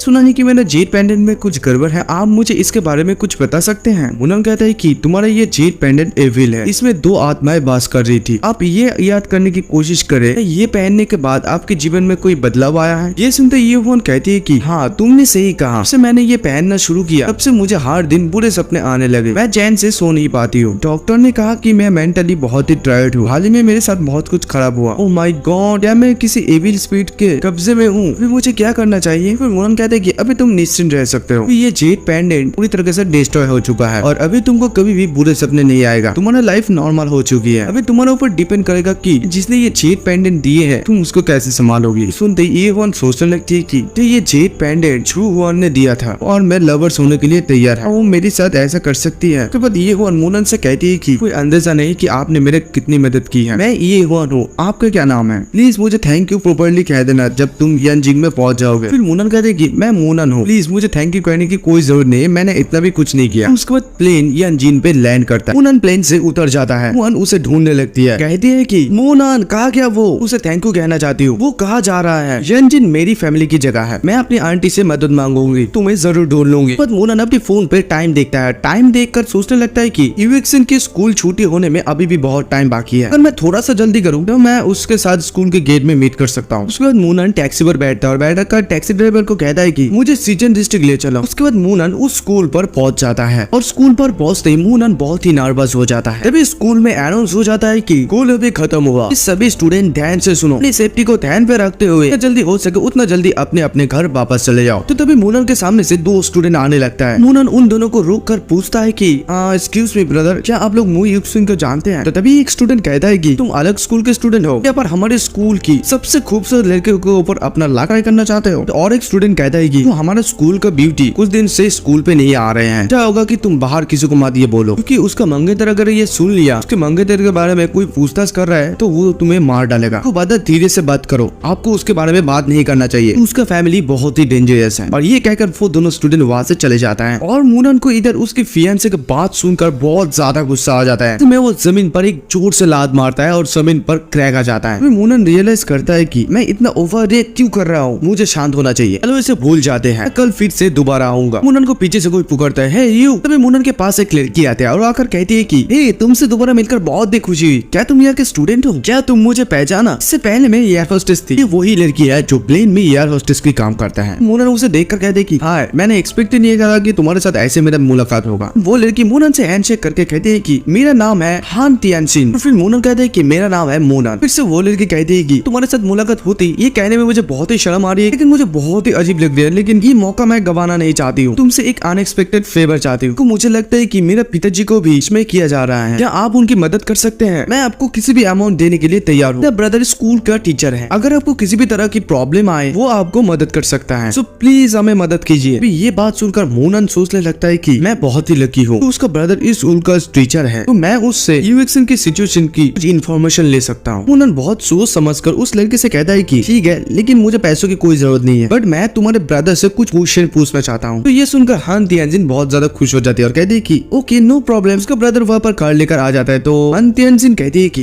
ये मेरा भाई का घर है, लगता है उसका स्कूल का काम खत्म हो गया है। तो तभी उसका ब्रदर कार से कहता है कि हाँ है। तो तभी हान तियानजिन कहती है कि brother let me introduce to you, ये है मूनन और मूनन ये मेरा ब्रदर है हानिया चंद। तो उसका ब्रदर कहते है कि पहले कार में बैठो। उसके बाद वो लोग कार में बैठ जाता है। तो उसका ब्रदर कहता है कि क्या वो तुम्हारा बॉयफ्रेंड है? तो ये सुनते हान तियानजिन कहते हैं कि नहीं, वो सिर्फ मेरी फ्रेंड है, मैंने उसको डैड की कंडीशन चेक करने के लिए सिर्फ कहा। तभी ये सुनते उसका ब्रदर गुस्सा होकर कहता है कि तुम नहीं जानते हो कि पिताजी का कंडीशन कैसा है? तुम एक हाई स्कूल के स्टूडेंट को पिताजी को ट्रीट करने के लिए ढूंढ रहे हो, क्या डैड कोई एक्सपेरिमेंटल सब्जेक्ट है? सुनते हान तियानजिन भी थोड़ा गुस्सा हो जाती है और कहते हैं कि भैया थोड़ा संभाल कर बात कीजिए, नहीं जानते है कि मूनन कितना कैपेबल पर्सन है। तो उसका ब्रदर भी जवाब देता है कि हाँ ये तो देखकर ही पता चल रहा है। मूनन शॉक करने वाला बात कर देता है और कहता है कि 10 मिनट, मैं सिर्फ अंकल को ठीक करने के लिए 10 मिनट लूंगा। अगर मैं फेल हो गया तो मैं तब भी वहाँ से निकल जाऊंगा। अगर मैं अंकल को ठीक कर दिया तो मुझे कुछ सवालों की जवाब देना होगा। तो तभी उसका ब्रदर कहता है कि तुम कौन सी क्लास में हो? तो ये सुनते ही हान तियानजिन फिर से गुस्सा हो जाते हैं और कहते हैं कि देखो ब्रदर, मैंने उसे इन्वाइट किया है, अगर आप आपकी बिहेवियर ठीक नहीं करते हैं तो आप अकेला जा सकते हैं। ब्रदर भी तंग होकर कहता है कि ऑल राइट ठीक है, मैं उसे सिर्फ 10 मिनट दूंगा। और इधर मूनन सोचने लगता है कि पिछले जीवन में कुक फैमिली ने मुझे और इनको अलग कर दिया था और ये मैं फिर से नहीं होने दूंगा। तो उसके बाद सीन शिफ्ट होता है, वो लोग अपने घर में चले आता है। तो बाद वो लोग घर के अंदर जाते हान तियानजिन मूनन को कहती है कि मेरी पापा है। अभी मूनन उसके पापा को देखकर सोचता है कि आदमी के ऊपर कोई भी भूतों का साया नहीं है। तो तभी हान तियान की ब्रदर कहता है कि सो ग्रेट डॉक्टर, आपको उसकी बीमारी का पता चला, आपके पास सिर्फ 9 मिनट है। तभी हान तियानजिन भी कहती है कि क्या आप नहीं चाहते कि हमारे पापा ठीक हो जाए? प्लीज 1 मिनट के लिए शांत रहिए। उसकी ब्रदर भी कहता है कि चाहता हूँ कि मेरे पापा और लोगों की तरह ठीक हो जाए। तुम हर दिन किसी रैंडम बंदे को पकड़ कर यहाँ पर लाते हो, लेकिन कोई भी उसका इलाज ठीक ठाक नहीं कर पाता है। उसके बाद वो दोनों भाई बहन के बीच झगड़ा लग जाता है। हान तियानजिन उसकी ब्रदर को कहती है कि टाइम घर से बाहर रहती हो, पापा की कितना देखभाल करते हो, सिर्फ मेरी एफर्ट पर सवाल उठाते हो। उसके ब्रदर कहते हैं कि तो तुम मुझे ये बताओ, इतना सारा फेमस डॉक्टर को हायर करके लाए हो, लोगों को पे किए हो, ये सिर्फ भगवान ही जानते हैं। हर दिन किसी न किसी को लेकर आते हो और वो सभी लोग फेल हो जाता है और अब तुम्हारा दिमाग खो बैठे हो। अभी यहाँ पर एक हाई स्कूल स्टूडेंट को पकड़ के लाए हो पापा की इलाज करिए। तो फिर मूनन से कहते हैं कि तुमने 10 मिनट नहीं कहा था, कितना समय हो गया, जल्दी करो। तभी मूनन कहते हैं कि देखो उसके ऊपर कोई भूत प्रेत नहीं है, किसी ने उसको ये इंजूर किया है, उसकी मर्डियर्स पूरी तरह से डैमेज हो चुका है, सिर्फ उसकी सारी बॉडी में ही नहीं है बल्कि उसके ब्रेन में भी असर किया है, इसकी वजह से वो अभी कोमा में है। ये सुनकर हान का ब्रदर कहते हैं कि क्या? तो तभी मूनन कहते हैं कि क्या आपका पिताजी का कोई पावरफुल एनिमी है? तो तभी मिस्टर हांस कहता है कि मेरा फादर चाओ जियांग कॉम में एक मैनेजर था, सब कुछ नॉर्मली चल रहा था, लेकिन अचानक उसने एक दिन कहा कि हम लोग कहीं जा रहे हैं, लेकिन रिटर्न होने के 3 दिन पहले उस गैंगस्टर के साथ पापा मिला। तो ये सुनने के बाद मूनन सोचने लगता है कि काओ फैमिली को इतना कम समझना चाहिए, क्योंकि सिर्फ एक मैनेजर को मारने के लिए वो लोग जिन क्यूए मास्टर को भेजा है, लोग बहुत ही खराब आदमी है। तो उसके बाद हान तियानजिन मूनन को कहती है कि बच्ची को एक्सटर्नल कोई डैमेज नहीं था, सडनली एक दिन उसके सर दर्द होने लगे। सर दर्द इतना ज्यादा था कि वो अकेले खड़ा नहीं हो सकता है, लेकिन फिर भी 2 दिन के बाद वो चले गए। प्लीज मुझे बताओ तुम मेरे पापा को ठीक कर सकते हो या नहीं, मुझे और कुछ नहीं पता। तभी मूनन कहते हैं कि डोंट वरी, जल्दी से जाके एक टब में गर्म पानी लेकर आओ। तो तभी हान तियानजिन कहती है कि ठीक है मैं ला रही हूँ। इधर मूनन सोचने लगता है कि ये मेडिसिन बहुत ही स्ट्रॉन्ग है, वो इसे नहीं ले सकता है, इसका असर कम करने के लिए इसे मुझे पानी में डुबाना होगा। मूनन उस दवा को पानी पे घोल देता है। ये देखकर उसका ब्रदर सोचने लगता है कि ये कितना घिनौना है, ये कैसे कर सकता है। तभी मूनन हाथ पे एक टवाल लेता है। तभी मूनन कहते हैं कि देखो केयरफुली सुनो, स्टाफ की 1 कप पानी उसे पिला दो और बची हुई पानी से इस टॉवल को लेकर उसके सारे शरीर को पोंछ दो। तभी पता नहीं उसके ब्रदर को क्या होता है, वो बहुत ज्यादा गुस्सा हो जाता है और कहता है कि डैम, अभी नॉनसेंस गिरी बहुत ज्यादा हो गया, मैं अपने पापा को ये गंदा पानी नहीं पीने दे सकता हूँ। तो तभी उसका बहन उस पानी को टेबल पर रख के उसे रोकता है और कहती है कि बड़े भाई प्लीज मेरी बात सुनो, शांत हो जाइए आप। ब्रदर शांत नहीं होता और कहता है कि रास्ते से हट जाओ तियानजिन, मैं इस सेमलेस को मार डालूंगा। और फिर मूनन को कहते हैं कि जल्दी से मेरे घर से निकल जाओ, फेस कभी भी मुझे नहीं दिखाना। हान तियानजिन भी कहती है कि मूनन तुमने कहा कि तुम मेरे पापा का इलाज कर सकते हो, तुम्हारा इलाज मुझे ठीक नहीं लग रही है, तुम अपने आप को समझाओ। तो तभी मूनन कहता है कि देखो मैं उस पानी पर इसे दिया है तुम्हारे फादर को ठीक करने के लिए, अगर तुम्हारा मर्जी तुम बिलीव करो या नहीं, पूरा तुम्हारे ऊपर ही है। हान तियानजिन कहती है कि आपको उस प्लेन में देखा कि अब उस लड़की को बचाने के लिए कुछ मैजिक का इस्तेमाल किए, इस बार आपने सिर्फ नॉर्मल पानी को इस्तेमाल किया और वहाँ पर अपने गंदे हाथ भी डाला, ये बहुत ही रेडिकुलस है। फिर उसका ब्रदर मूनन को कहता है कि क्या तुम ऐसा चाह रहे हो या मैं तुम्हें धक्का देकर बाहर निकल दूं? मेरी बहन बहुत ही भोली है, इसलिए तुम जैसे लोगों के ऊपर विश्वास कर लेती है। हान तियानजिन कहती है कि मैं पापा के लिए क्या कुछ नहीं किया, पापा को कोमा में जाने के बाद मैं हर रात रोई, इस पेन को और नहीं सहना चाहती हूँ, भले ये गंदे पानी हो, लेकिन फिर भी मैं इसे पापा को पिलाऊंगी, 1% चांस हो, वो भी मैं खोना नहीं चाहती हूँ। तभी उसका ब्रदर उसे रोक लेता और कहता है कि क्या तुम्हारी दिमाग खराब है, जल्दी से इस गंदे पानी को टॉयलेट पर फेंक दो। उन दोनों के बीच इस टॉप को लेकर बहुत ही झगड़ा होने लगता है। तभी अचानक वो टॉप हान तियानजिन के हाथ से छूटकर सीधा उसके पापा के ऊपर गिर जाता है और ये देखकर वो दोनों घबराए जाता है। मिस्टर हान मूनन के ऊपर बहुत ज्यादा गुस्सा होकर उसको मारने के लिए जाता है, कहता है कि ये सब सब कुछ तुम्हारे वजह से हुआ। हान तियानजिन उसकी पापा के पास जाकर रोने लगती है और कहती है कि आपकी डॉटर होने की लायक नहीं हो। तभी अचानक उसकी पापा उसके सर पर अपना हाथ रखता है। देखते हान तियानजिन कहती है कि पापा, अपनी पापा को कस के पकड़ कर रोने लगती है और कहती है कि पापा आप फाइनली जाग गए हो। और फिर कहती है कि अभी आपको कैसा लग रहा है। उसका पापा कहता है कि अभी तुम्हारे पापा ठीक है। अभी इधर मिस्टर हान मूनन के सामने घुटने का बल बैठ जाता है। उसके पापा को देखकर कहते हैं कि ये सच में काम किया। तो तभी मूनन कहता है कि तुम्हारे पापा अभी कोमा से बाहर आ चुका है, अभी भी बहुत ही वीक है। अगर आप लोग उसके अच्छे से देखभाल करेंगे तो वो जल्दी ठीक हो जाएंगे। बाद मूनन उसके पिताजी के पास आता है। तियानजिन मूनन से पूछते हैं कि तो फिर पापा ठीक है लेकिन उसे बहुत ही वीक दिख रहा है। फिर मूनन कहता है कि आई एम नॉट श्योर, लेकिन अगर तुम मेरी बात सुनी होती तो वो इतना वीक नहीं होता। तभी हान तियानजिन के ब्रदर रोने लगता और कहता है कि तो मूनन, मैंने आपको अपमान किया और आपके पास अभी भी कुछ दवाई है तो मेरे पापा को ये दीजिए, प्लीज हमें मदद कीजिए। मूनन थोड़ा गुस्सा दिखाता हुआ कहता है कि तुम तुम्हारे घर से मुझे बाहर निकल दे रहे हो तो मैं तुम्हें मदद कैसे करूं। तभी उसका ब्रदर मूनन के सामने हाथ जोड़कर कहता है कि तो मूनन प्लीज मुझे माफ कर दीजिए, अपने सामने माउंट ताई को देखकर भी पहचान नहीं पाया। तो तभी मूनन कहता है कि हमने एक डील किया था, मैं तुम्हारे पापा को ठीक कर देता हूँ, मेरे सवालों के कुछ जवाब दोगे। अगर तुम ये करते हो तो मैं तुम्हें दोबारा अब से हेल्प करने के लिए तैयार हूँ। तो फिर मुझे बताओ कि आज स्कूल क्यों नहीं आए। हान तियानजिन का ब्रदर जवाब देता है कि मो यूक्सिन कैलीग्राफी और पेंटिंग प्रदर्शनी में गया है, मेरी फैमिली के बच्चे इवेंट में जाना पसंद करते हैं। फिर मूनन कहते हैं कि तो फिर मैं उसके साथ कैसे मिल सकता हूँ। तो उसके बाद मिस्टर हान कहता है कि मेरे पास पेंटिंग कैलीग्राफी इवेंट का एक टिकट है, आप चाहे तो इसे ले सकते हो और आप जाके वहाँ पर उसके साथ मिल सकते हैं। पर मिस्टर हान कहता है कि मैंने आपका वादा पूरा किया, प्लीज क्या हमें वो दवाई मिल सकता है। डॉक्टर मूनन वो पिल उन लोगों को दे देता है। वहाँ से जाते जाते कहता है कि देखो जैसे